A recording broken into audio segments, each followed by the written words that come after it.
Hey there, it's Jess. I hope you're having a great day. I want to share a really quick tip with you. I use this technique a lot when designing jewelry and mixed media. I have a variety of artisan copper and solid brass vintage Vogue pendants and charms here. And as you can see, they all have a loop on them. So a lot of times when I'm designing, I like to remove the loop to create a figural for collaging or for just transforming the piece into a different function. So you'll just need a flush cutter and our metal file or a metal reliefing block. So I'm just going to show you quick how to easily remove the loop. This dragonfly has a loop here on the top. So I'm going to use my cutter and simply just clip that off. It's really soft, so it is easy to remove. And then with the metal file, in the same direction, you're just going to go ahead and smooth any rough edge. So just a few times is probably fine. If you don't have the metal file, or if you want to smooth it even more, you could use the dark gray side of our metal reliefing block. This also helps with smoothing any rough edges. And so there you have this nice piece without a loop, so you can do a lot of fun things with that. Another piece I like to use is this bird. It has two loops on either end, and this comes in natural brass and solid brass finish.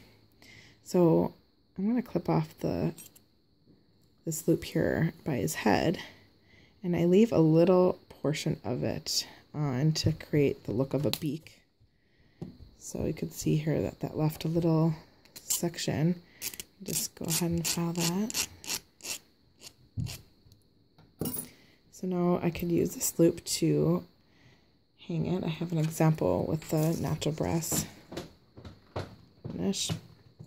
It's just on a fine chain. It's a really simple, pretty necklace. It's one way to use that. And let's see here. So all these pieces here on the left are examples of these with the loop removed. So I went ahead and made a few samples. I really love this beautiful like a tiered leaf in our Vogue line. So I removed the loop on two of them and then used E6000 industrial strength adhesive to glue those pieces onto this patinaed pendant. Kind of frames out the shape of that really nicely. Another example for using these would be to use maybe like a layering filigree. It's part of our designer series line. And then you could start collaging the pieces any way you like. I like to lay them out first before gluing. So this is fun to do as well. You can, place them out and then go ahead and go back and remove them and then glue them to secure them in place. Adding patina to some of these to make them pop would be really pretty as well.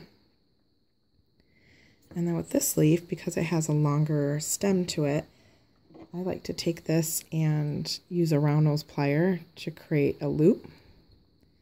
And then you could hang it or just use it to function in a different way. That's really beautiful like that. Here's the original example. And then with this large dragonfly, this is a piece I like to use a lot as a wrap, a figural wrap. So I remove the loop on that and create something like this.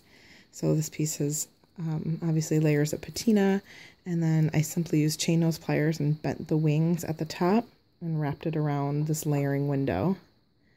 And then the tail just came through an opening there and wrapped around and secured it as well. So these are just, a few fun ways to use pendants and charms in different ways. Just easily remove the loop and then you have a whole new way to design with them. Happy designing. Have fun. Bye.